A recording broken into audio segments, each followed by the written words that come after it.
Sebuah mobil menyusuri jalanan gelap dan sepi untuk mendatangi sebuah rumah yang jauh dari kota.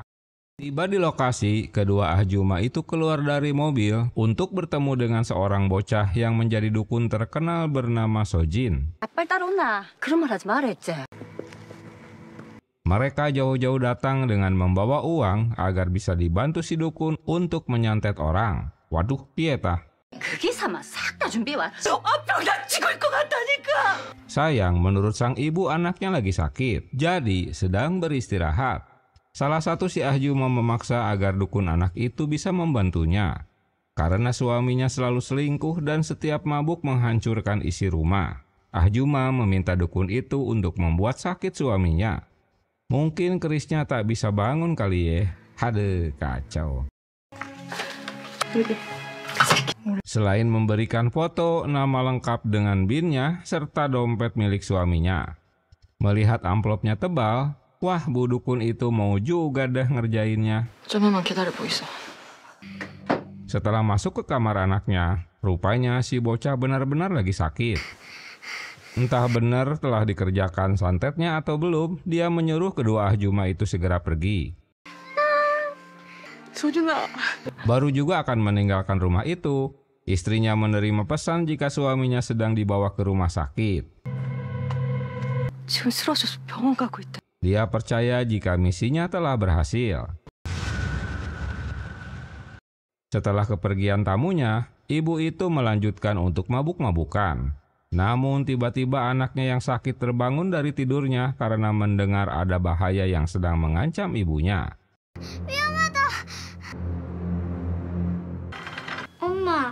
Seorang ahjuma lain bertamu ke rumahnya. Mungkin karena persaingan bisnis perdukunan, si ibu bocah itu dibunuh oleh pengawalnya dan seseorang bernama Jinjong.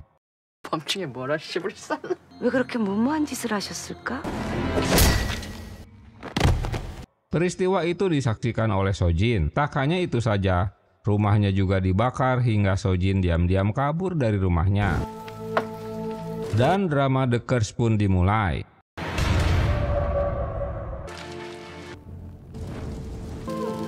10 tahun kemudian, seorang reporter bernama Jinhae menemui pria bernama Minjung, seorang pegawai grup Polres. Guna menceritakan kisahnya, bahwa dia tiba-tiba didatangi seorang pria yang langsung membiusnya. Saat siuman, dia telah berada di sebuah pabrik kosong. Dengan tangan dan kaki terikat, tanpa menanyakan apapun, pria itu langsung memukulinya. Yang ternyata itu ulah atasannya sendiri beserta kaki tangannya.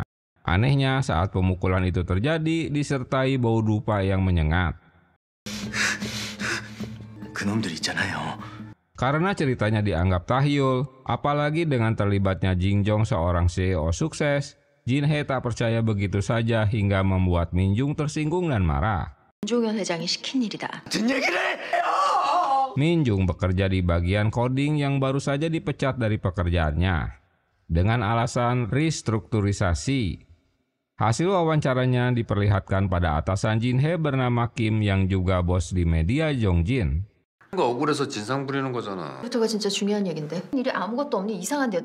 Jinhae jadi emosi setelah atasannya tak menanggapi jika berita yang dibawanya itu menarik. Menurutnya, hanya karena Minjung dipecat lalu dia marah-marah tak jelas tanpa didasarkan fakta dan bukti. Kim melarang Jinhae untuk menerbitkan berita Minjung yang tak berdasar fakta. Karena grup Polres adalah perusahaan yang dalam 10 tahun melejit begitu pesat. Hingga pemerintah juga menyayangi Jinjong sebagai rekanan mereka. Ocehan kedua atasannya ini membuat Jinhae kesal dan pergi meninggalkannya. Untuk mencari bukti tambahan, Jinhae pergi ke kantor polisi. Pak Jang sebagai inspektur polisi memberitahukan bawahannya Kapten Sunjung untuk menghentikan penyelidikan pada kasus grup Polres atas permintaan kantor kejaksaan. Karena kakinya juga cacat, Sunjung akan dipindahkan ke belakang meja, menjadi pengajar di Universitas Kepolisian. Tapi usulan atasannya ini ditolak. 누가 뭘 개겨요? 혹시 포레스트건 건들 거면은 Jin Hee bertemu dengan detektif Yang. Setelah bertemu keduanya, sama-sama kesal karena pekerjaan mereka mendadak dihentikan oleh atasannya. 위에서 기사 내지 말자 그래? 아 뭐야 진짜. 포레스트 사건 손 떼고 나한테. Tiba di rumah, Jin Hee membuka kembali laptopnya dan membaca berita tentang Jin Jong. Dia teringat dengan Min Jung yang menangis saat diwawancara. 진짜 죄송해요. 아니야, 나도 금방 왔어. 왜 그래? Di tempat lain, Pak Kim menerima amplop dari Li Hwan, seorang atasan di grup Forest, guna menerbitkan berita tentang Min Jung yang telah menjual informasi pribadi grup Forest. Jadi itu sebabnya dia dipecat perusahaan. 들어왔는데 어디 계세요? Setelah mendapat telepon dari Sojin, Jin Hee menemuinya. Sojin menganggap Jin Hee seseorang yang mengejar kebenaran tentang cerita CEO Jin Jong. 임진희 기자예요. Dalam interviunya, Sojin mengungkapkan jika Jin Jong bukan manusia. 정체? 진종은 회장은 인간이 아니에요. 그게 무슨 말이에요? Jiwanya dirasuki roh jahat alias Dedemit. Waduh, cerita ini membuat Jin Hee tak percaya dengan tahyul. Walau Sojin telah memberitahukan jika dirinya seorang dukun dan bisa menyantet. Dia tak mau melanjutkan ceritanya dan menganggap Sojin hanya mempermainkan dirinya. 다음에 다시 한번 연락하면 빨리 집에 가. 빨리 집에 가. Kepergian Jin Hee masih terus diperhatikan Sojin yang kecewa karena tak mau mendengarkan ocehannya. 점을 본다고? Kim tertawa ngakak setelah Li Hwan memberitahukan jika CEO Jin Jong seorang dukun. Esok harinya, Jin Hee mencegat Jin Jong yang akan pergi guna menanyakan kebenaran tentang penganiayaan pada pegawainya. Dia tak menjawab, hanya memperlihatkan wajah jeleknya. Rupanya itu hanyalah mimpi yang membangunkan Jin Hee. Dia dikejutkan dengan berita yang diterbitkan di kantornya tentang Min Jung yang telah menjual informasi pribadi yang mengakibatkan dirinya dipecat. Berita ini membuat Jin Hee panik dan berusaha untuk menenangkan Min Jung yang juga panik dengan berita tersebut. Sambil mengendarai mobilnya, Min Jung menangis dan ketakutan. Hingga di suatu tempat,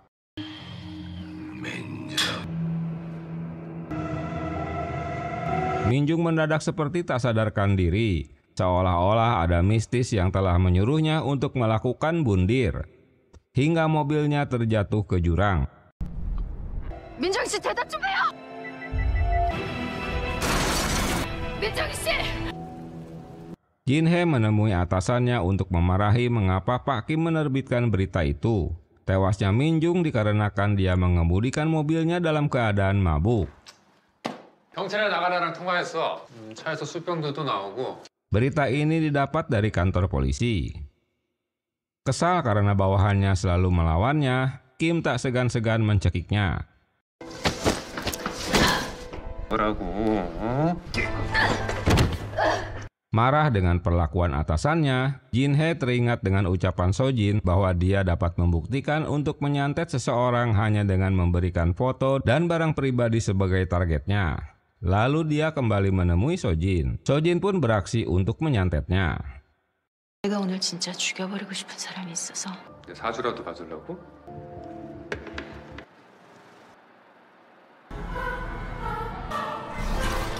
끝났다고요.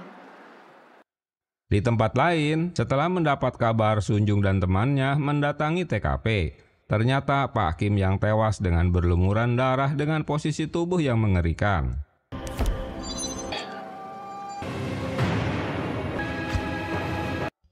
Saat kejadian, Pak Kim pulang paling terakhir di kantornya.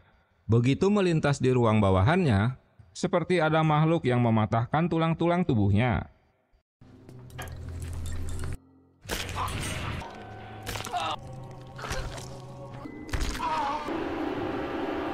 Polisi dapat melihat dari rekaman CCTV yang terpasang di ruangan tersebut. Polisi harus memeriksa semua orang yang menemuinya hari itu. Yang tak lain, Jin Hee adalah istrinya sendiri.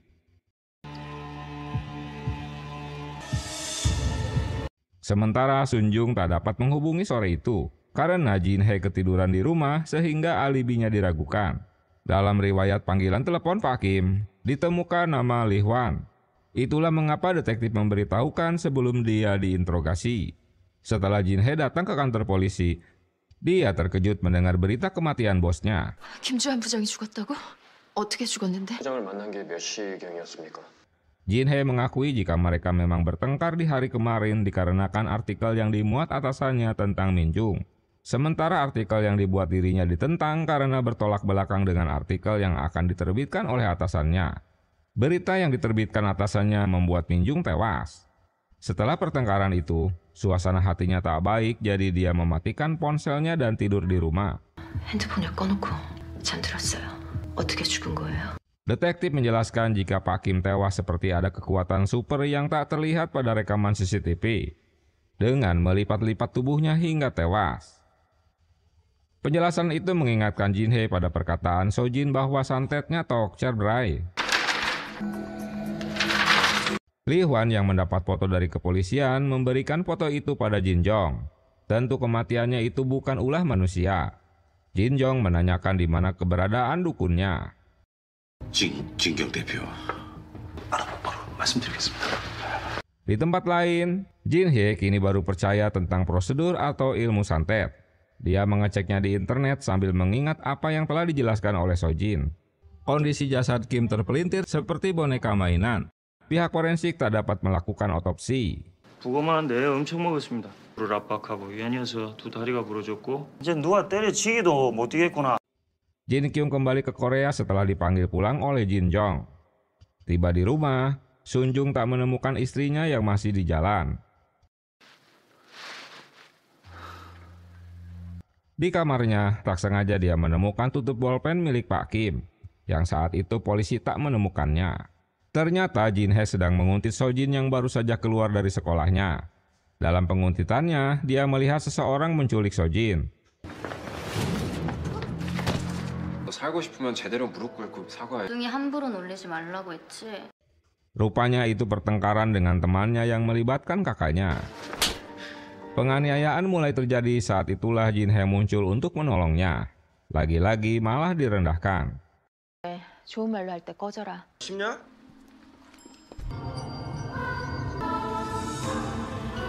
Sambil memegang tangan si pria, Sojin langsung menyerang dengan santetnya, yang mengakibatkan hidungnya tiba-tiba berdarah. Ulah Sojin lagi-lagi diketahui oleh Jin Hee. 연락을 하시지. 왜? Di bagian lain, Jin Kyung langsung menemui Jin Jong, dan Li Hwan menunjukkan foto tewasnya Pak Kim. 그러면 지 맘대로 못해요. 뭐가 있어야. 방법을 당했다는 거야? Dalam analisanya, Jin Kyung menjelaskan jika Pak Kim disantet dengan roh jahat yang kuat. Bukan kaleng-kaleng, Bray. 나를 치려는 거예요? 어떻게 아냐고요? 그 신이 무슨 신이지? 구슬해봐야죠. 구슬해. Berita ini membuat CEO Jin Jong ketakutan karena kekuatan roh ini luar biasa. Mereka harus melakukan ritual untuk mengetahui asal roh ini. 보육원에서 자라서 완전 엘리트였을 줄 알았는데. 김주환 부장. Sementara, Sojin menceritakan dia yang tinggal di panti asuhan tak jarang sering dibully kawan-kawannya.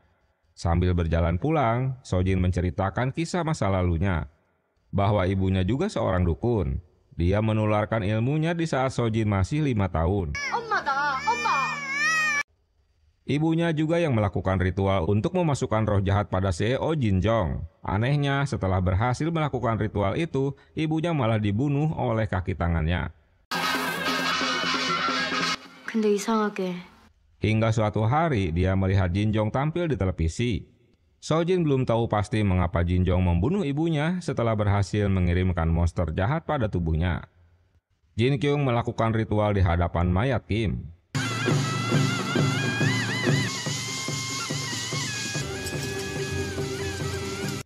Di tempat lain, Sojin meminta Jin Hee untuk membantunya guna segera membunuh Jin Jong sebelum terlambat. Sayang Jin Hee menolak. Menurutnya, dia hanyalah seorang reporter yang ingin mengungkapkan kebenaran. Dia tak mau memberikan foto, barang pribadi, dan memintanya untuk memberikan perintah pada Sojin untuk membunuh Jin Jong. Karena tanpa ada permintaan, Sojin tak bisa melakukannya.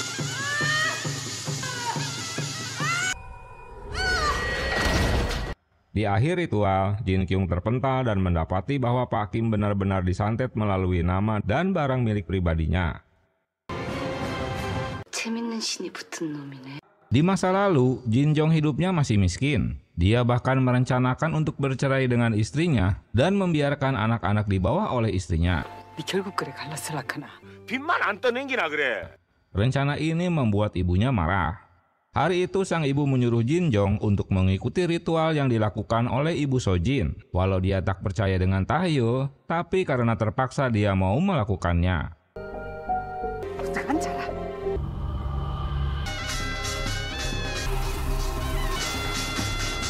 Selesai ritual, Jin Jong mulai mengalami hal-hal aneh.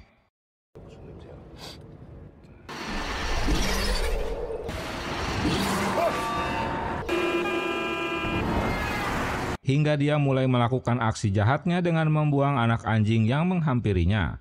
Kembali ke sekarang, Pak Jang menyuruh Sun Jung untuk menghentikan penyelidikan tewasnya Kim karena itu hanyalah kecelakaan. Dia juga menanyakan formulir pendaftaran jadi dosen di Universitas Polisi, mengapa belum diberikan padanya. Sun Jung memberitahukan bawahannya untuk menghentikan kasus penyelidikan The Forest milik Jin Jong atas perintah atasan.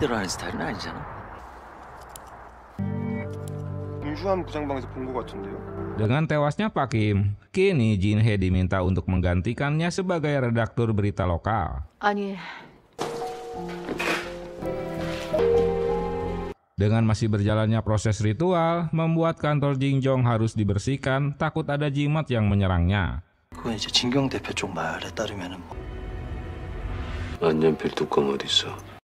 Li Hwan memberitahukan jika media yang digunakan untuk menyerang Pak Kim adalah tutup bolpennya. Dia sudah meminta detektif Jin Sung untuk mencari di mana tutup bolpen itu berada. Li Hwan mendapat kabar jika orang yang memiliki tutup bolpen itu adalah orang yang telah menyantet Pak Kim. Mendengar hal itu, Li Hwan segera menyuruh detektif Jin Sung untuk mencari di ruangan barang bukti. Di tempat barang bukti, detektif yang Jin Soo mencocokkan tutup bolpen milik bosnya. Di pasar, seseorang menanyakan barang-barang jimat yang dijual untuk mengusir ruh jahat, tapi semua jimat-jimat itu tak dijual. Atas perintah Li Hwan, dia menyuruh kaki tangan Kang untuk menangkap detektif Yang. Sementara Sojin masih meyakinkan Jin Hee untuk membantunya membunuh Jin Jong karena dia roh jahat. Di bagian lain, detektif Yang sedang mewawancarai seseorang yang pernah bekerja di grup Forest di bagian kode atau pemrograman. Forest bergerak di bidang media sosial. Mereka menjadi terkenal setelah menyediakan suatu program kutukan. Seseorang bisa mengutuk orang lain lewat medsos Forest. 초창기에 회사에서 잘려서요. 그 저주가 먹힌다고 생각하는 거죠. Setelah diposting, jika mendapat like banyak dari penonton, kemungkinan kutukan itu akan berhasil. Jin Hee baru melihat foto jasad Kim. Dia teringat dengan ocehan Sojin bahwa Kim sudah tewas dengan tubuh remuk. Tiba di rumahnya, Sung Jun yang juga suami Jin Hee memberitahukan jika dia menemukan tutup bolpen di kamarnya. Di tempat lain, detektif Yang tiba di depan rumahnya. Dia heran ada mobil parkir di depannya. Yang ternyata ulah kaki tangan Kang menculik Yang, tapi ponselnya terjatuh. Tak ada pilihan lain, Jin Hee menjelaskan pada suaminya jika dia melakukan kutukan pada atasannya dengan tutup bolpen miliknya. Jin Hee terkejut jika tutup bolpen itu diberikan pada detektif Yang Jin Soo. Sesaat kemudian, istri Yang menghubungi Sun Jung jika baru beberapa menit yang lalu Yang menelponnya. Katanya sudah berada di depan rumah, tapi dia malah menghilang sementara mobilnya masih terparkir di suatu tempat yang sedang ditampolin oleh kaki tangan Kang.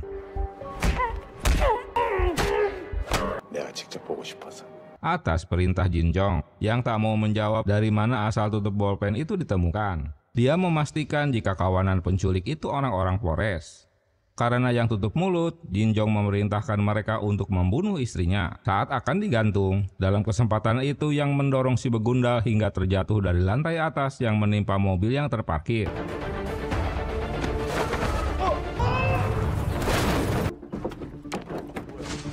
Dengan kondisi tubuh yang sudah parah, dia terus berusaha kabur. Sayang tak berhasil karena Jin Jong dengan kekuatan ruh jahatnya dengan mudah membunuhnya.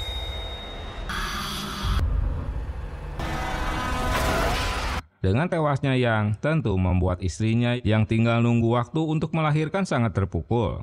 팀장님한테 형사 그만둔다고 얘기했어요. Dan Jin Hae kini harus melakukan balas dendamnya pada Jin Jong untuk bekerja sama dengan So Jin.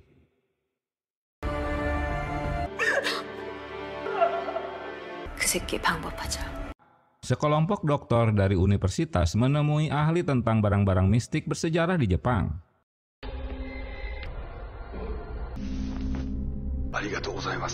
Polisi digemparkan dengan kematian Yang Jin So. Di TKP, Sun Jung menemukan ponsel miliknya.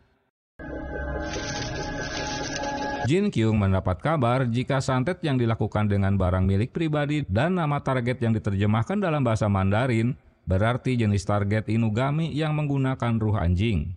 Jimat biasa tak dapat menandinginya. Inugami harus dilawan dengan jenis jimat Sukumogami. Dokter Jepang yang memiliki benda itu meminta bayaran $750.000 dan Sukumogami baru akan tiba 2 hari lagi. 아무도 만나지 마시고 많이 밀려있고요. 그 미팅 일정도 그것도 한 번만 쓰고 버리시든가. Dalam rentang waktu itu, Jin Jong tak boleh bertemu dengan siapapun. Walau hal ini sulit dilakukan karena Jin Jong harus menemui kliennya menjelang penjualan saham perusahaan akan berlangsung minggu depan. Keluar dari ruangan, Jin Hyung memarahi Lee Hwan karena semalam Jin Jong menggunakan kembali energinya untuk membunuh seseorang. Padahal dia sudah melarangnya. 학교까지 태워다 줄게. Untuk membalaskan dendamnya, Jin Hae menemui So Jin. Di bagian lain, polisi sedang rapat untuk membicarakan kronologi diculiknya detektif setelah wawancara dengan salah satu pegawai Polres yang dipecat selain Min Jung. Sebelum Yang dibunuh, mereka menyiksanya lebih dulu. Jin Hae menceritakan tewasnya seorang polisi yang juga temannya. Mereka mengetahui karena santet pada Pak Kim dikarenakan tutup bolpennya hilang. Menurut So Jin, berarti ada dukun yang mendampingi Jin Jong. Inspektur Jang mengakui kelalaiannya pada kasus Min Jung. Kini polisi harus bertindak tegas. Perintah pimpinan itu membuat Jin Sung merasa bersalah.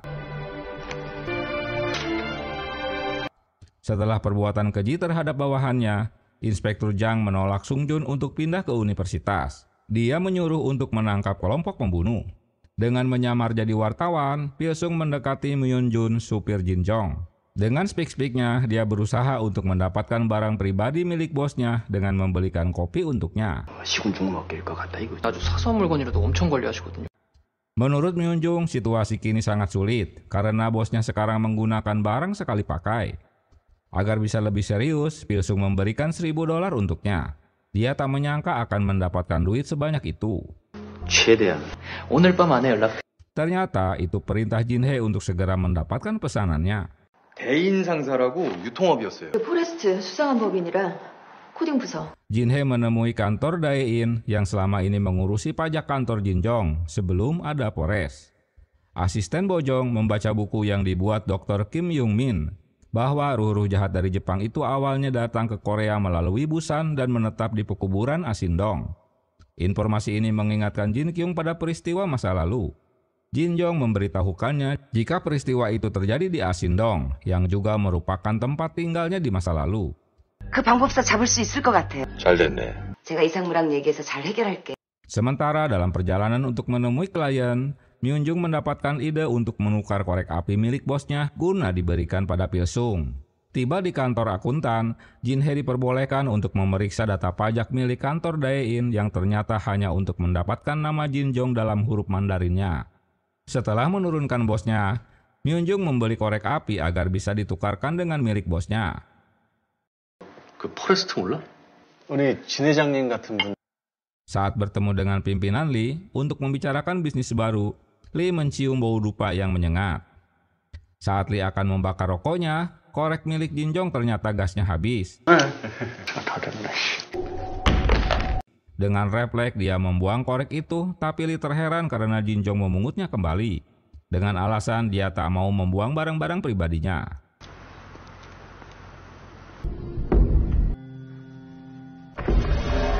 Tiba di depan rumah, usaha untuk menukarkan korek apinya berhasil. Saat Jin Jong akan membakar rokoknya, dia teringat mengapa korek apinya menyala kembali dengan gas yang terisi penuh. Sementara Myunjung langsung memberikan korek api yang dipesannya. Dia jadi panik setelah bosnya menanyakan di mana korek api miliknya. Barang yang sudah dipesannya baru saja tiba di kantor, sehingga Jin Jong pergi ke kantor dengan taksi.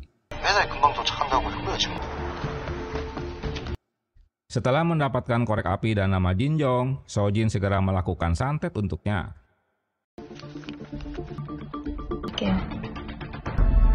Tiba di kantor, Jin Jong langsung mengalami reaksi santetnya.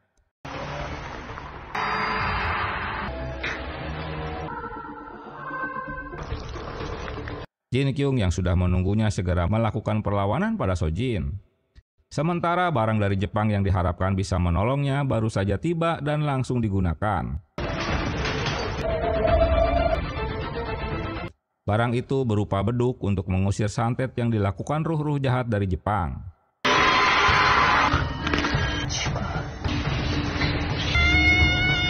Sojin masih terus berusaha untuk membunuhnya. Dia tak menduga mendapat perlawanan hingga keluar darah dari matanya.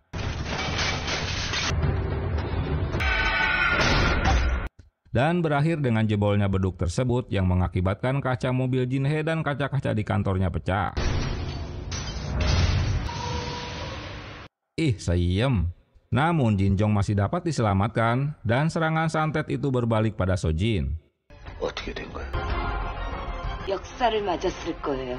Jobong mendapat cerita dari emak-emak Rempong bahwa 10 tahun lalu ada seorang dukun wanita janda dengan 1 orang anak. Orang-orang kota berbondong-bondong datang ke rumah dukun itu. Anehnya mereka hanya ingin diramal oleh anaknya yang masih berusia 10 tahun. Anak itu bernama Sojin dari Asin. Tapi mereka dikejutkan dengan terbakarnya rumah sang dukun dan Sojin pun menghilang. Untuk mencari tahu, Dobong mendatangi rumah milik Sojin yang sudah tak terurus. Sementara Sojin mendapatkan perawatan mata kanannya yang terluka. Dia teringat dengan masa lalunya.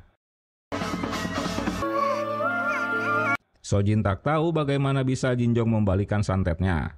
Kini satu-satunya cara dia harus menyantet sambil memegang tubuhnya. Seperti yang pernah dilihat Jin Hye. Di bagian lain, Jin Kyung menjelaskan pada Jin Jong jika dukun itu pasti di rumah sakit atau mungkin sudah mati. Agar bisa percaya dengan ocehannya, Jin Jong harus melihat mayat si dukun. Jin Kyung juga telah mengirim Jobong untuk mencari tahu apa yang pernah terjadi di Asindong dan apa hubungannya dengan penyerangan santet kali ini. 거시기한 적이 있거든? 파는데 방해가 되는 기운이더라고. Di lobi rumah sakit, Jin Kyung menyadari ada yang janggal. Dia berpikir jika Sojin mungkin juga dirawat di rumah sakit yang sama. Hingga dia mencarinya, padahal Sojin sendiri sedang memperhatikannya. Kini dia tahu siapa dukun yang telah membantu Jin Jong. Jobong melaporkan temuannya jika dukun yang sudah tewas itu memiliki anak bernama Sojin. Sunjung mendapat laporan jika Polres memiliki 8 anak perusahaan dan hanya Jin Kyung Corporation yang dicurigai mereka. 아니면 탈세를 위한 위장 법인인지. Mungkin perusahaan itu palsu untuk memanipulasi pajak Polres. 진석이는 어디 갔어? 휴가를 신청해. Sojin dapat memergoki Jin Jong yang akan pulang dari rumah sakit. Ternyata dia masih hidup. Saat memasuki lift, Lee Hwan terpaksa harus keluar lagi karena kelebihan muatan. Hingga dia memberikan kunci mobilnya. Di dalam lift itu ternyata Sojin telah menantinya. Dalam kesempatan itu, Sojin tak berhasil untuk mengerjainya. Mengetahui bahwa hanya cuti mendadak, Kapten Sung Jun mendatangi rumah Jin Sung. 야, 이지성. Dia mendapati hal-hal aneh yang dilakukan Jin Sung. Tak bisa menahan rasa bersalahnya, Jin Sung mengakui jika dia telah bekerja sama dengan Forest untuk mencelakai Yang Jin Soo.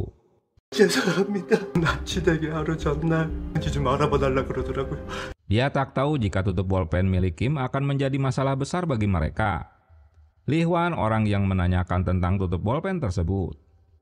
Kang memberitahukan Lee Hwan jika Pilsung seorang detektif swasta bukannya reporter. 흥신소 대표? Dia juga memiliki kantor. Dia meminta Kang untuk membawanya ke rumah Myunjung. Dalam interogasi, Jin Song awalnya dihubungi Lee Hwan untuk membocorkan informasi perkembangan kasus Minjung. Kini polisi mengantongi bukti kasus penyiksaan Minjung dan penculikan Yang Jin So. Detektif Sung Jun memberitahukan istrinya jika Polres telah menyuap salah satu bawahannya guna mencari tahu siapa yang mengambil tutup bolpen milik Kim. 지금 위험한 상황인 거 아니야? 무슨 일 있으면 바로 연락할게. Dia mengingatkan bahaya sedang mengancamnya. Jin Hye juga mendapat pesan dari Sojin jika dukun yang bekerja untuk Jin Jong sedang mencarinya. Setelah mendapat informasi tentang Pilsung, kini giliran dia yang jadi target Lee Hwan. Sementara Jin Hye mulai panik karena jika mereka menangkap Pilsung, maka akan terbongkarlah jika dia yang telah memberikan pekerjaannya. Dalam perjalanan, Pilsung tak menyadari sedang dikuntit. Saat mobilnya berhenti di lampu merah, saat itulah orang-orang Kang menculiknya dan membawanya ke suatu tempat. Ternyata Myunjung telah lebih dulu disiksa. 내가 누군 줄 알아? 니들 이러고도 무사할 줄 알아? Di tempat lain, Jin Hye yang telah membeli ponsel milik Pilsung mulai membuka isi ponselnya untuk mencari informasi baru. 어떻게 할 거예요? Mereka berdua harus segera mencari tempat aman agar tak mudah ditangkap. Karena takut disiksa, Pilsung memberitahukan jika orang yang mempekerjakannya adalah Jin Hye. 임진희 기자라고. 중진일보의 임진희 기자. Sunjung menemui istri Jin So. Dia berencana akan pindah ke rumah orang tuanya sambil menunggu kelahiran sang bayi. Dia berharap mendapat kabar siapa pembunuh suaminya. 대신해서 팀장님이 다친 것 같아. 모든 경찰들이 최선을 다하고 있습니다. 꼭이요. Begitu juga dengan Jin Hye, dia sangat yakin jika pembunuh Jin So adalah Jin Jong, orang yang terobsesi dengan tahayul. Itu sebabnya mengapa dia mempermasalahkan tutup bolpen milik Kim. Dari pengakuan Minjung sebelumnya, anak perusahaan Polres yang aneh adalah Jin Kyung Corporation, semacam perusahaan cangkang dan konselingnya. Lebih dari $3 juta dana itu mengalir ke sana. Tapi sesungguhnya perusahaan itu adalah jasa perdukunan. 아무것도 묻지도 않고. 또 임진희 부장이 인터뷰한. Kini polisi mulai menganalisa hasil interview Jin Hye dengan Minjung sebagai titik awal penyelidikan mereka. Jin Kyung Corporation juga terlibat dengan penyelundupan kambing dari Cina dan kini masuknya peralatan seni baru dengan harga mahal. 무슨 비품으로 15억이나 지출해야지. Pemanggilan Lee Hwan telah dikirimkan dari kepolisian. Dia melarang sekretarisnya untuk memberitahukan Jin Jong.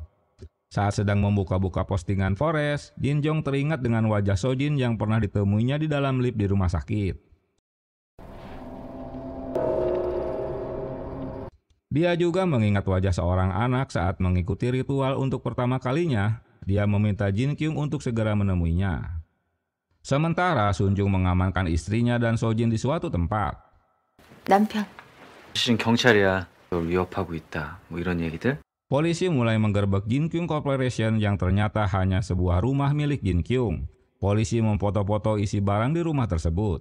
형사가 자백을 했어요. 당신한테 돈 받았다고. 얘는 긴급 체포 대상에 해당이 되는데. Di kantor polisi, Lee Hwan mulai diinterogasi Sung Jun. Dia tentu tak mengakui bahwa dia telah memberikan uang suap pada Jin Sung. Dia malah memojokkan Sung Jun dengan membawa-bawa nama Jin Hye yang juga istrinya. 진경이라는데 압수수색 들어와. 여자가 아니라 남자야. 그 무당은 여자일 텐데. Jin Hye heran jika di Jin Kyung Corporation polisi hanya bertemu dengan pria bernama Jo Bong. Tak ada wanita di sana karena Jin Kyung memang sedang menuju ke kantor Polres. Sojin tak mengenal Jo Bong, mungkin dia hanya pembantunya saja.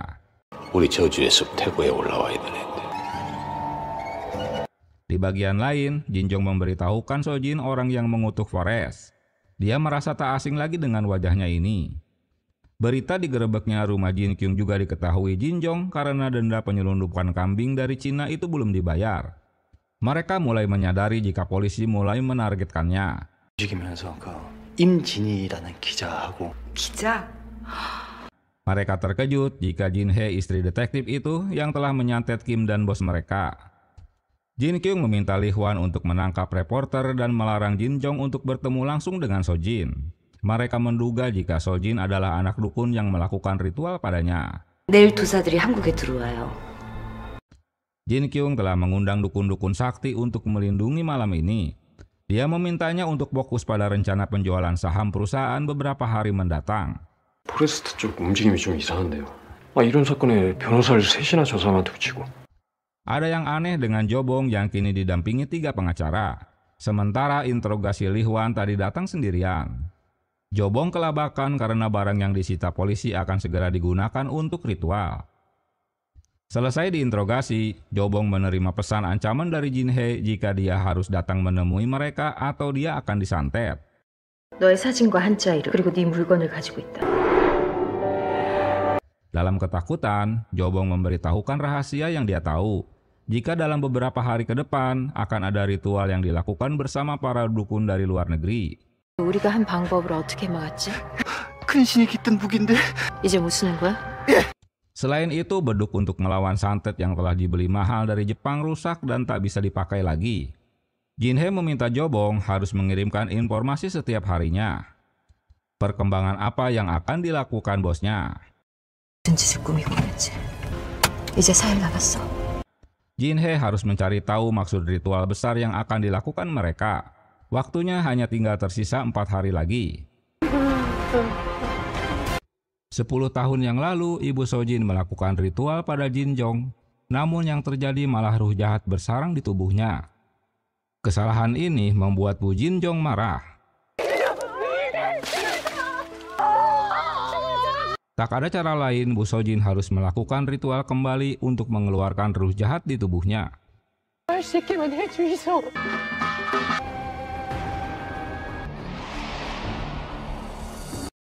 Di bandara, para dukun dari luar negeri berdatangan. Jin-hee terkejut melihat daftar dukun yang begitu banyak untuk melakukan ritual bareng agar bisnis penjualan saham Polres pertama berjalan lancar. 이렇게 많은 사람이 입국한 거예요? Otomo Sogo, dukun paten dari Jepang yang akan memimpin ritual ini, langsung dijemput oleh Jin Kyung. Dia meminta Jin Kyung untuk segera memindahkan Jinjong ke tempat yang telah dia pilih sebagai tempat aman. Di tempat lain, Jin-hee dan Sunjung menemui profesor guna menanyakan benda-benda apa yang baru saja dibeli oleh Jinjong. Jin Kyung menanyakan barang-barang yang disita polisi, apa sudah dikembalikan? Jobong tak yakin dengan hal-hal kecil, tapi untuk barang keramat yang akan digunakan ritual sudah kembali semua. 정리했습니다. 인사드려야지. Jinsung menguntit Lihwan yang datang ke rumah bosnya. Rupanya Jinjong akan pergi ke suatu tempat dengan membawa koper. 짐을 싸서 나왔는데요? 어디 가는 거요? Lalu Jin-hee meminta tolong pada Jobong untuk mencari tahu kemana Jinjong akan pergi. Di hotel, Jobong menemui Jin Kyung untuk diperkenalkan pada Otomo Sogo. 안녕하세요. 중진일보 임진희 기자입니다. Di tempat lain, Sungjun dan Jin-hee menemui Profesor Pohor. Profesor kagum dengan pembelian barang-barang keramat dari seluruh Asia Timur. Dia memberitahukan barang yang sudah diperiksa untuk mengusir roh jahat. 네, 알겠습니다. Sunjung mendapat kabar dari Jinsung jika Jinjong datang ke Gunung Seonbo. Profesor akan menyelesaikan sisa barang-barang keramat yang belum dianalisa.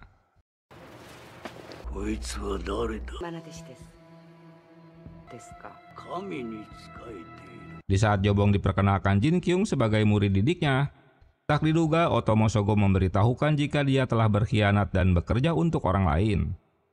Berita buruk ini mengecewakan dan dia menghukumnya.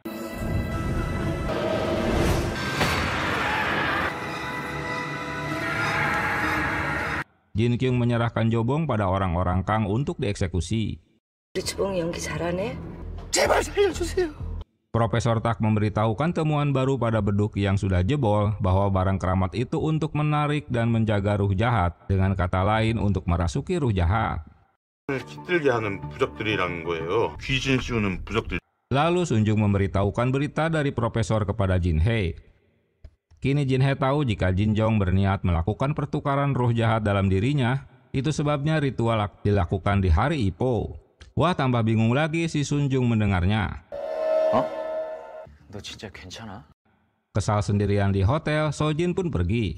Tak disangka Jin Kyung dan orang-orang Kang sedang memburu Jin-hee dan menemukannya sedang berdiri di pinggir jalan.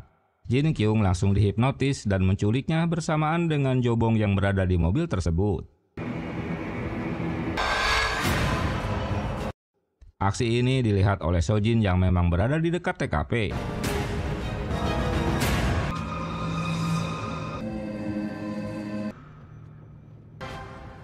Di suatu tempat, Jin Kyung membawa mereka untuk diinterogasi. Jobong telah bekerja dengannya selama 10 tahun, namun ironis harus berakhir dengan tak mengenakan. Walau Jobong tak mengatakan apa-apa tentang bosnya pada Jin Hye, tapi dia tak percaya. Setelah siuman, Jin Hye kini tahu Jin Kyung adalah dukun yang selalu membantu Jin Jong. 얘 다 하네? 그냥 때려 맞추는 거라고요. 누구한테로 옮기려는 걸까? Jin Kyung terkejut mendengar Jin Hye mengetahui rencana pemindahan ruh jahat yang ada pada diri Jin Jong untuk dipindahkan pada Jin Kyung dengan bantuan dukun dari Jepang. Jin Kyung akan memberitahukan yang sebenarnya asalkan Jin Hye memberitahukan di mana Sojin. 네가 얘기해주면 나도 얘기해줘. 지금부터 내가. Karena Jin Hye tak memberitahukan, maka Jobong yang disiksa di hadapannya. Di kantor polisi, mereka akan melacak keberadaan Jin Hye karena di ponselnya telah terpasang aplikasi pelacak. Sesaat kemudian, posisi Jin Hye diketahui.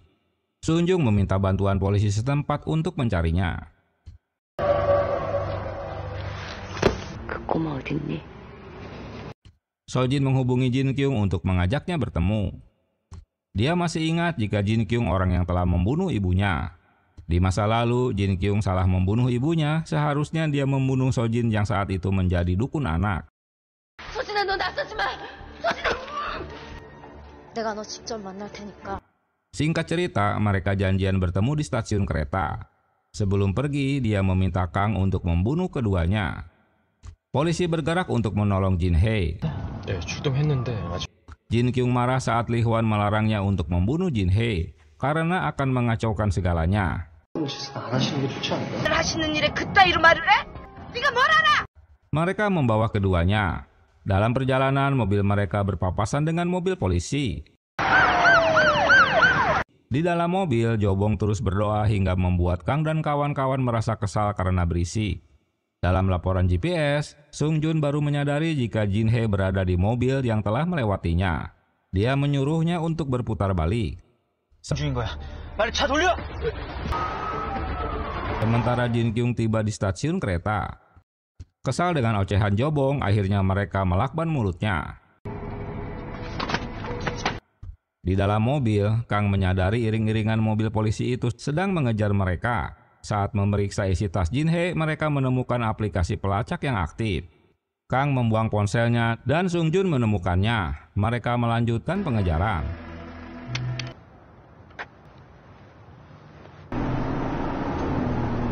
Setelah berhasil melepaskan lakban di mulutnya, Jobong menyerang salah satu orang Kang. Begitu juga dengan ikatan Jin Hye telah dapat dilepaskannya. Dia menyerang supir hingga membuat mobilnya oleng dan menabrak pembatas jalan.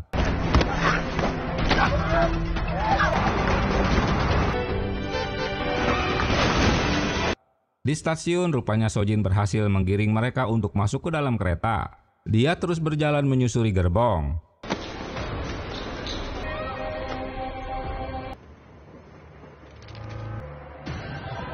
Sementara dari kecelakaan itu Jin Hye berhasil keluar dari mobil yang diikuti oleh Kang. Di waktu yang tepat, Sun Jung tiba dengan pasukannya.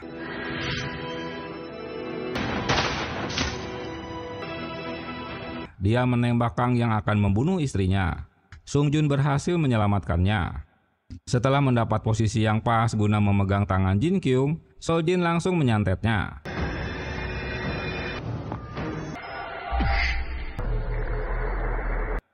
Tewasnya Jin Kyung seperti Pak Kim, badannya dibuat remuk kayak boneka mainan.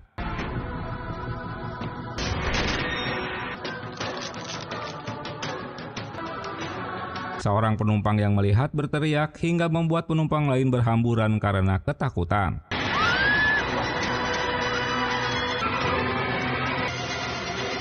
Sesuai perintah Otomo Sogo, Jin Jong untuk sementara waktu menginap di Gunung Seonbo. Sementara Jin Hye yang selamat dari pembunuhan dirawat di rumah sakit. Li Hwan memberitahukan bahwa Jin Kyung tewas saat mengejar Sojin. Berita buruk ini membuat Jin Jong terpukul karena akan beresiko membatalkan rencana penjualan saham perusahaan.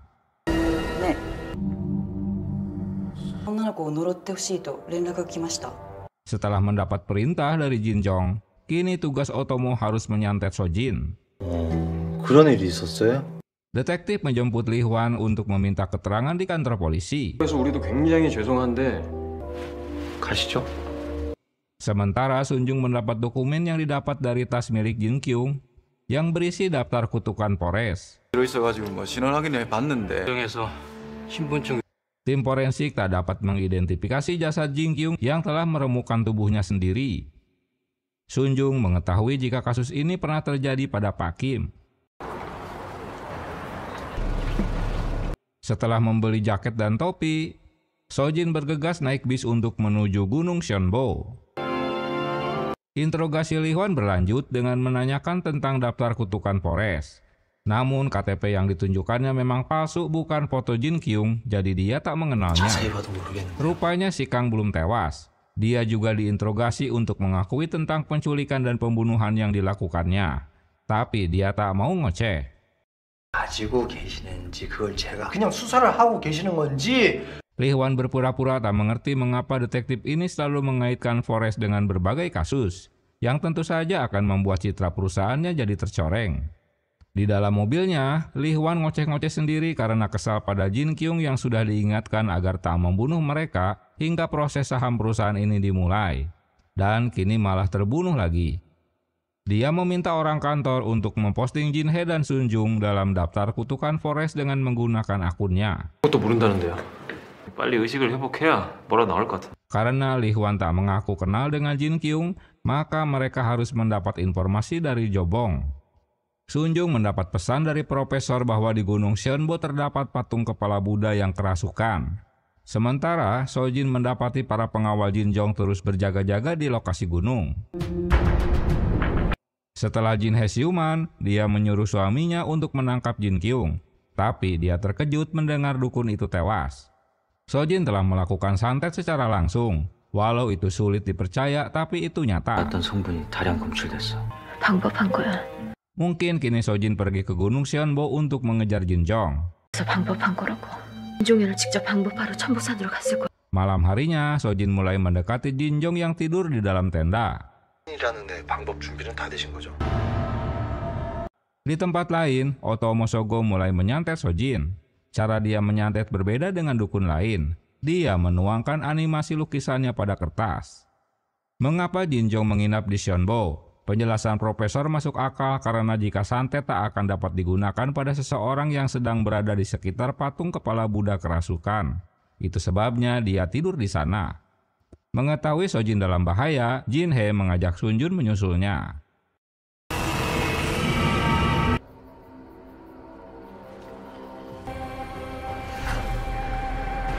Dengan mengendap-endap, Sojin berhasil masuk ke tenda Jin Jong dan langsung menyantetnya. Tapi dia terkejut karena aksinya tak berhasil. Hingga akhirnya Jin Jong menangkapnya.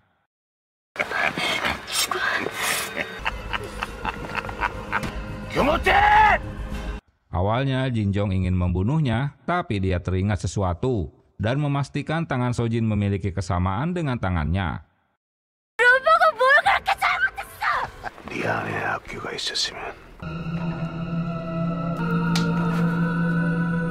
Itu berarti mereka berdua sama-sama memiliki roh jahat yang sama di tubuh mereka berdua. Mungkin karena ritual ibunya di masa lalu yang tiba-tiba dihentikan. Hingga dia menyuruh Sojin untuk pergi dan jangan bertemu lagi dengannya.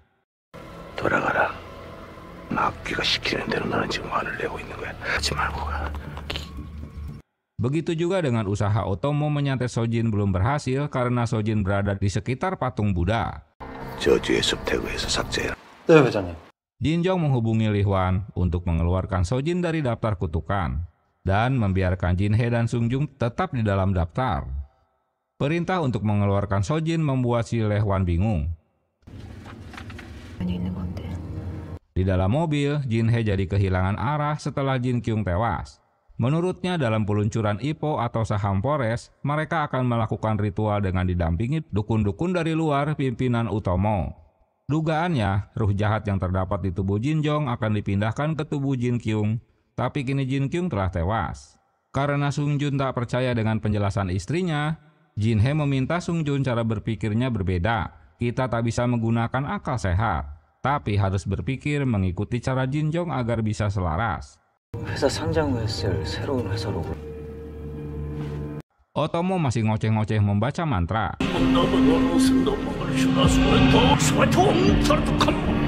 Seiring menjauhnya Sojin dari patung Buddha, kini santet Otomo mulai menyerangnya. Namun tiba-tiba sekretaris memberitahukan Otomo untuk membatalkan santetnya. Keluar dari dalam hutan, Sojin terlihat oleh mereka yang juga baru tiba di tempat tersebut. Sojin memberitahukan jika santetnya tak berhasil. Anehnya, Jin Jong yang telah membunuh ibunya kini malah membebaskan dirinya. Detektif Yo memberitahukan ada seseorang yang ingin membuat pengakuan telah diculik oleh Li Hwan. Dia menunggunya di kantor polisi.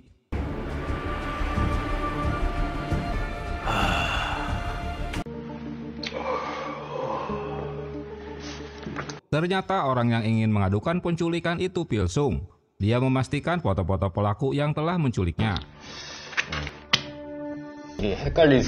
Sebelumnya, Pil Sung juga detektif. Tapi kini dia bekerja sebagai detektif swasta yang hanya fokus menangkap para suami yang berselingkuh. Haduh, ayah baik. Saat waktu diculik, setelah mengaku jika yang menyuruhnya Jin Hee, Li Hwang membebaskannya. Asalkan dia tak melaporkannya pada polisi. Kini Pil Sung yang melanggar janjinya. Dia menjelaskan bahwa awalnya Jin Hee yang memintanya untuk mendapatkan barang pribadi milik Jin Jong, lalu dia mendekati Myun Jung supirnya. Setelah mendapatkan barang pribadinya, dia memberikannya pada Jin Hee. Karena polisi tak begitu mempercayai ocehannya, Pil Sung memberikan buku catatan hariannya. Dia menuliskan semua secara rinci termasuk kecepatan mobil, jumlah polisi tidur, hingga dilempar keluar dari mobil. Karena kepalanya ditutup kain. Pengakuan Pil Sung membuat Sun Jung menegur Jin Hee mengapa melibatkan dirinya serta meminta barang pribadi milik Jin Jong. Tentu Sun Jung masih tak paham dengan kasus tahyul yang telah diceritakan Jin Hee. 진짜로 그걸 믿고 그러는 거야? 절대 일반적인 상식으로 해결 못해. Menurutnya, dia harus mendapatkan bukti nyata tentang kejahatan mereka. Sun Jung meminta Sojin dan istrinya agar tak ikut campur lagi dalam kasusnya.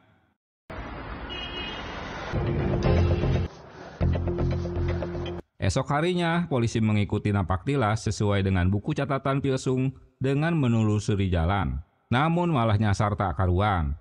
Mengetahui Pil Sung mengutipnya, dialah yang memimpin penyelidikan.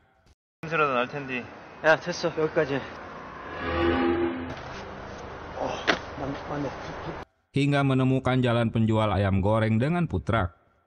Mereka terus menelusuri jalanan hingga menemukan sebuah gudang.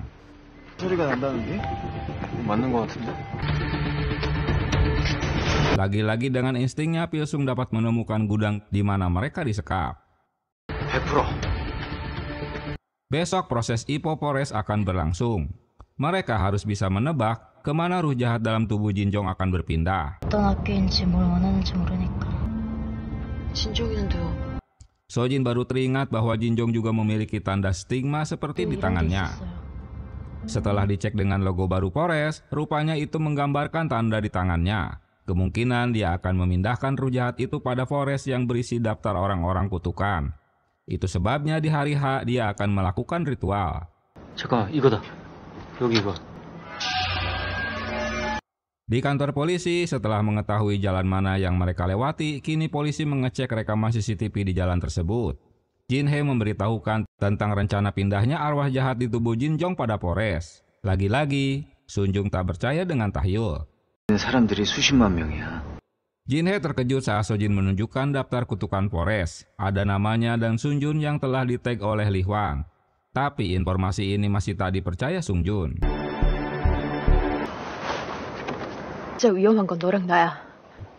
Padahal menurut Jin Hee, jika puluhan ribu orang akan sekaligus tewas setelah ritual di hari IPO itu selesai.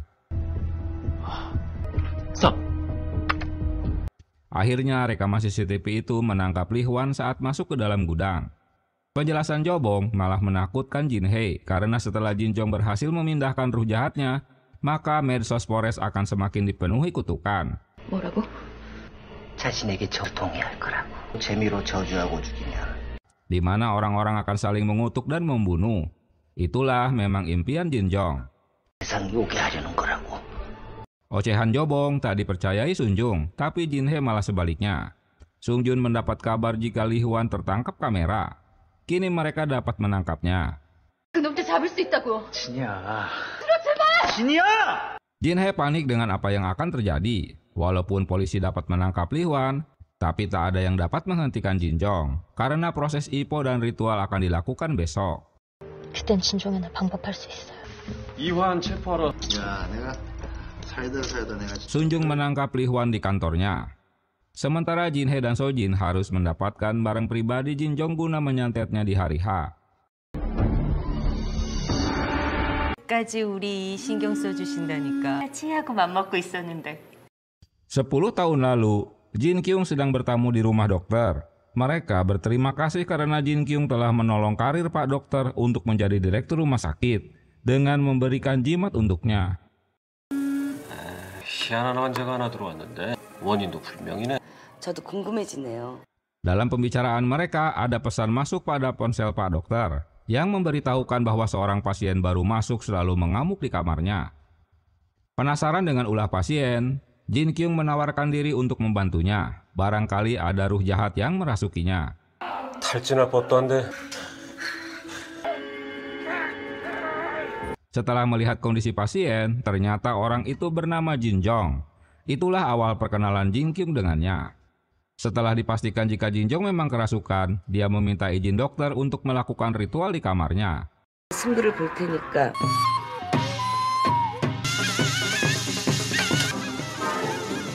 Hingga Jin Jong berhasil ditundukkan. Menurutnya, ruh jahat yang ada di tubuh Jin Jong memiliki kekuatan luar biasa. 당신 누구야? 누군가 방법하려고 했어요. 방법? Setelah itu, Jin Kyung meramalnya dan menjelaskan jika Jin Jong akan sukses merubah dunia. 오신 분이시군요. 방해하는 자가 있어요. Namun ada seorang dukun yang menghalanginya. Dia harus segera menyingkirkannya agar tak membatalkan nasib baiknya.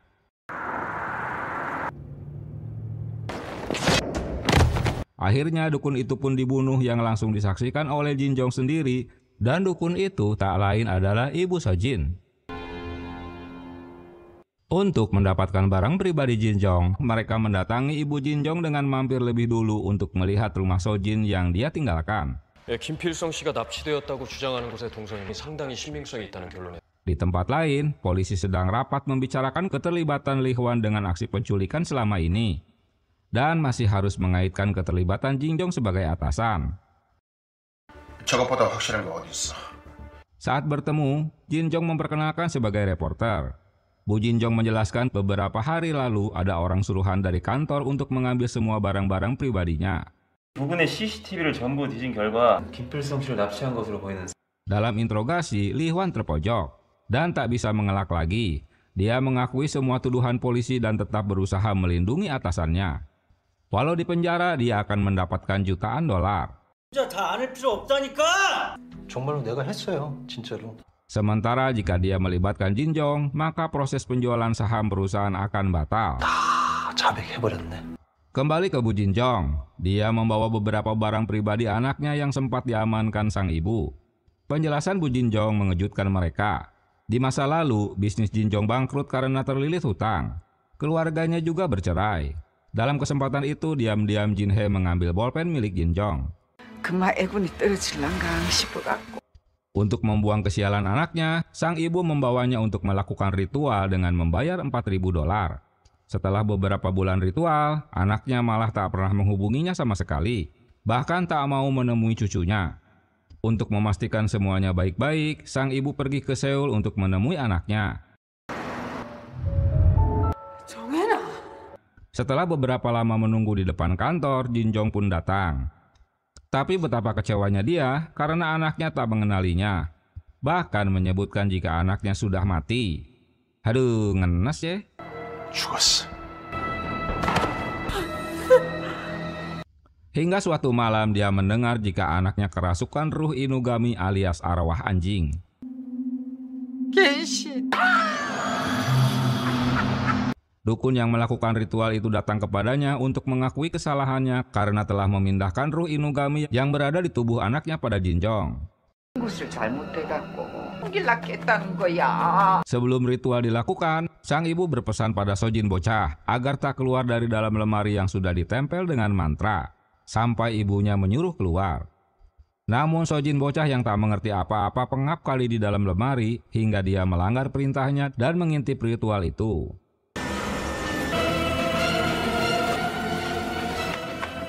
Yang menyebabkan ruh jahat Inugami itu jadi terbelah dua. Dia tak berpindah semuanya pada Jinjong karena pelanggaran tersebut. Karena hal itu, si ibu menyetujui untuk melakukan ritual kedua untuk menyantet Jinjong agar ruh Inugami itu keluar dari tubuhnya. Tapi yang terjadi malah Sojin juga jadi ikut tertarik dan terdampak dengan ritualnya.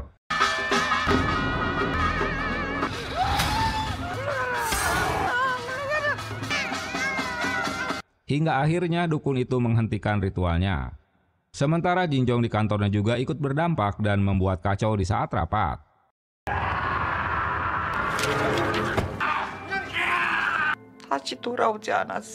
Untuk memastikan kebenaran cerita istrinya jika Jinjong berkolusi dengan tahayul roh jahat, akhirnya Sunjung melakukan cara yang disarankan istrinya agar Li Hwan mengakui keterlibatan atasannya.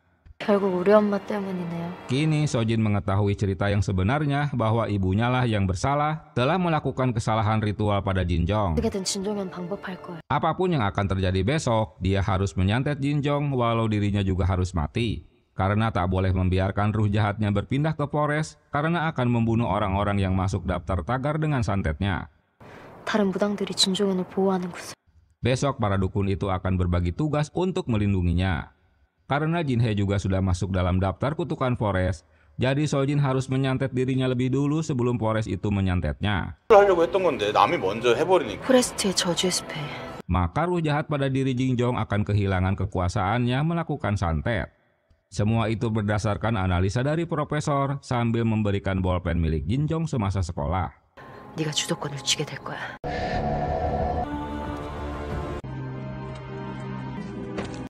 Hari itu Otomo Sogo sedang ke Gunung Senbo untuk menjemput Jinjong pergi ke tempat acara pembukaan IPO atau pasar saham.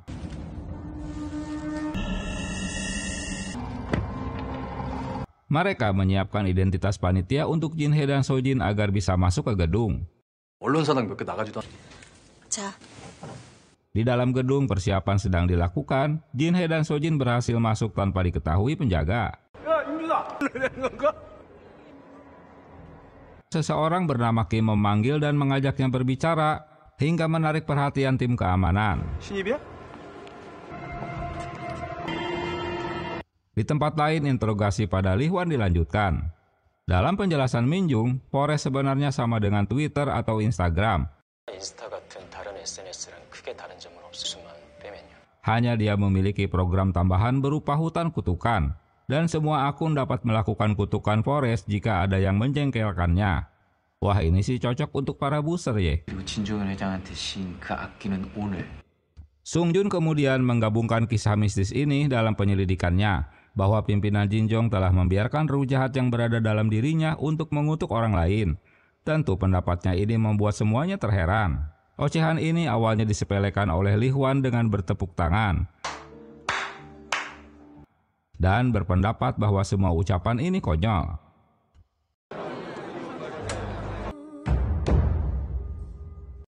Di bagian lain, acara IPO peresmian Forest menjadi perusahaan TBK akan segera dimulai. Dengan menampilkan para dukun-dukun dari luar negeri untuk melakukan ritual. Dengan diiringi musik sebagai penyamarannya, Sunjung menjebaknya dengan menaruh nama Li Hwan masuk dalam tagar kutukan Forest. Jika dia terkejut dan marah, maka rencana untuk membunuh secara massal pada daftar kutukan itu benar. Strategi Sung Jun berhasil, membuat Li Hwan terkejut dan panik.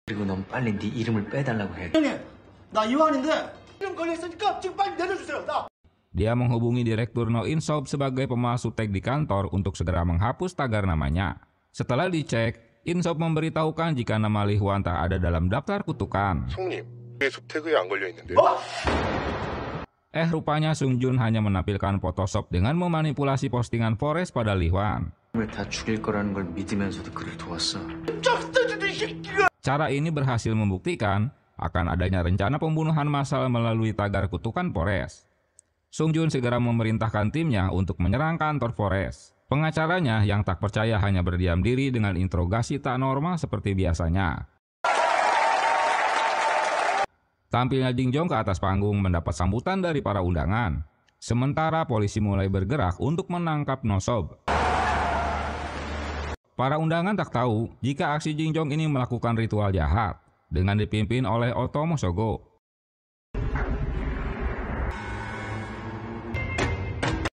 Di saat yang bersamaan, Sojin juga mulai melakukan santet pada Jin Jong. Reaksinya membuat Otomo menyadari ada yang tak beres dengan Jin Jong. Dia memerintahkan tim untuk melindunginya.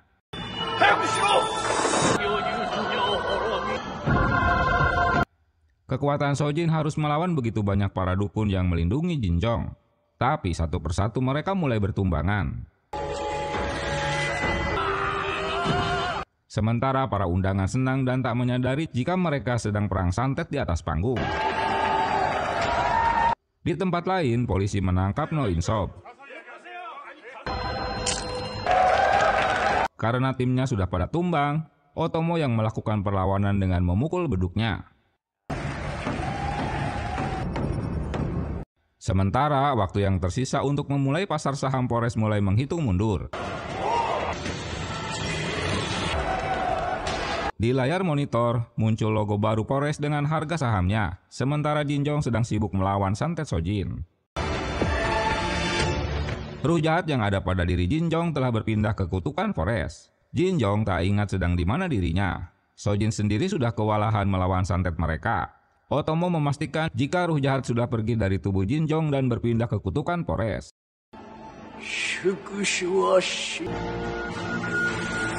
Sesaat kemudian, Sun Jung dan tim tiba di TKP. Orang-orang yang namanya terdaftar di kutukan Forrest mulai bereaksi seperti terhipnotis dengan mata memerah. Saat itulah Jin He meminta Sojin untuk menyantetnya agar dapat membatalkan ruh jahat membunuh mereka. Selesai menyantetnya, Sojin akan terus mengejar hantu jahat yang kabur dari kutukan Forrest. Dampaknya, orang-orang yang tadi akan menjadi tumbal pun sadar kembali. 소진아! 소진아!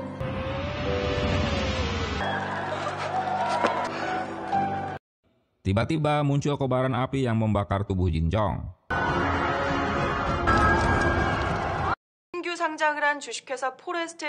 Berita di televisi memberitahukan tentang perusahaan Forrest yang gagal untuk go public dengan menjual sahamnya karena terlibat dengan kasus penculikan dan pembunuhan. Li Hwan ditangkap karena telah bersekongkol dengan atasan. Sementara pimpinan Jin Jong tewas secara misterius dan polisi tak dapat menjelaskan penyebab kematiannya. Cerita ditutup Jin He datang ke panti asuhan untuk menemui Sojin yang masih tak sadarkan diri atau memang tak akan pernah sadar lagi karena dia sedang mengejar ruh jahat sesuai keinginannya. 소진이는 자기가 붙잡고 있으려고 할 거야.